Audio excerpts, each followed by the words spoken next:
মাহমুদুল্লাহ রিয়াদের অবসরের মধ্য দিয়ে শেষ হলো রঙিন পোশাকে পঞ্চপাণ্ডব অধ্যায়। মাশরাফি, সাকিব, তামিম, মুশফিক, মাহমুদুল্লাহ এই 5 জনের একজন মুশফিকুর রহিম শুধু খেলবেন সাদা পোশাকে। অবশ্য সাকিব আল হাসান এখনো অবসরের ঘোষণা দেননি, তবে জাতীয় দলের দরজা তার জন্য বন্ধ সেটা বলে দেয়া যায়। সাকিবের জয়ের উচ্ছ্বাস আর পরাজয়ের গ্লানি দুটোই আর দেখতে পাবেন না ক্রিকেট ফ্যানরা। ক্রিকেটের এই ক্রান্তিকালে সাকিবকে ভীষণ মিস করবে টাইগার ক্রিকেট। ব্যাটে বলে এক জেনুইন অলরাউন্ডার সাকিব আল হাসান দীর্ঘ 17 বছর দলকে সার্ভিস দিয়েছেন, তবে এতগুলো বছরেও সাকিবকে রিপ্লেস করবে এমন একজনকেও খুঁজে পাওয়া যায়নি, অথবা এই দেশের ক্রিকেট সিস্টেম তুলে আনতে পারেনি একজন নতুন সাকিবকে। 3 ফরম্যাট মিলিয়ে সাকিব 447 বার বাংলাদেশকে প্রতিনিধিত্ব করেছেন, 33.86 গড়ে ব্যাট করেছেন, হাফ সেঞ্চুরি করেছেন, 14 বার ছুঁয়েছেন শতকের ঘর। বল হাতে সাকিব নিয়েছেন সর্বোচ্চ 712 উইকেট, তার আশেপাশেও নেই আর কোনো বাংলাদেশি। 389 উইকেট নিয়ে দুইয়ে আছেন পঞ্চপাণ্ডবদের আরেক সদস্য মাশরাফি বিন মুর্তজা। গুরুত্বপূর্ণ সময়ে ব্রেক থ্রু এনে দেয়া কিংবা টপ অর্ডারদের ব্যর্থতার দিনে উইকেট আঁকড়ে পড়ে থাকা, এই ছিল সাকিবের বিশেষত্ব। তবে সাবেক বিশ্বসেরা অলরাউন্ডার দেশে ফিরতে না পারায় আর নানা জটিলতায় শেষ তার ক্যারিয়ার। ক্যারিয়ারের শেষে সাকিব আল হাসানের সাথে তামিমের সম্পর্কের অবনতি, যা হইচই ফেলে দেয় দেশের ক্রিকেটে।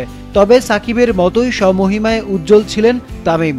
2007 সালে পোর্ট অফ স্পেনে যে তামিমের উত্থান, সেই তামিম 1.5 দশকেরও বেশি সময় ধরে ওপেনিংয়ে ছিলেন টিম ম্যানেজমেন্টের প্রথম পছন্দ। 3 ফরম্যাট মিলিয়ে 391 ম্যাচ খেলেছেন, 35.21 গড়ে ব্যাট করে হাঁকিয়েছেন 25টি শতক ও 94টি অর্ধশতক। রান 15,249। 15,000-এর মাইলফলক স্পর্শ করা 2 বাংলাদেশির মধ্যে তামিম একজন, অন্যজন তার সতীর্থ মুশফিকুর রহিম। তামিমের বিদায়ের পর এখনও ওপেনিংয়ে নির্দিষ্ট কাউকে চূড়ান্ত করতে পারেনি বাংলাদেশ। লিটন দাস 10 বছর ধরে খেললেও ভরসার জায়গা তৈরি করতে পারেননি। মিডল অর্ডারে সেরা ব্যাটার মুশফিকুর রহিম, ইনিংস মেরামত করাই যেন তার অন্যতম কাজ। দলের বিপর্যয়ে ত্রাতা হয়ে এসেছেন বারবার। 470 ম্যাচে মাঠে নেমে 177 বার ব্যাটিং করেছেন 4 নম্বরে।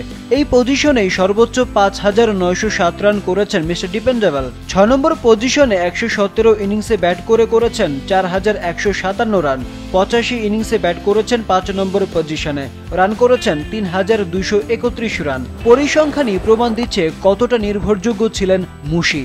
তবে ক্যারিয়ারের গোধূলি লগ্নে ওয়ানডেতে খেই হারিয়েছিলেন। সাদা পোশাকে দেশের হয়ে সর্বোচ্চ 3টি ডাবল সেঞ্চুরি করেছেন মুশি। মোট 470 ম্যাচ খেলে ছুঁয়েছেন 15,000 রানের মাইলফলক। আন্তর্জাতিক ক্রিকেটে 34 গড়ে ব্যাট করে সর্বোচ্চ 15,302 রানের মালিক মুশফিক। অর্ধশতক 82টি, শতক 20টি। মুশির মতো মিডল অর্ডারে আরেক আস্থার নাম মাহমুদুল্লাহ রিয়াদ। সদ্য অবসর নেয়া এই ক্রিকেটার 3 ফরম্যাট মিলিয়ে মোট খেলেছেন 430 ম্যাচ, 31.83 গড়ে করেছেন 11,047 রান, শতক হাঁকিয়েছেন 9টি, অর্ধশতক 56টি। বিশ্বকাপে বাংলাদেশের প্রথম সেঞ্চুরিয়ান মাহমুদুল্লাহ। ওয়ানডেতে বৈশ্বিক আসরে সর্বোচ্চ 4টি সেঞ্চুরি তার দখলে। আর বাংলাদেশের একমাত্র ক্রিকেটার যিনি ক্যারিয়ারের শেষ টেস্টে খেলেছেন 150 রানের ঝকঝকে এক ইনিংস।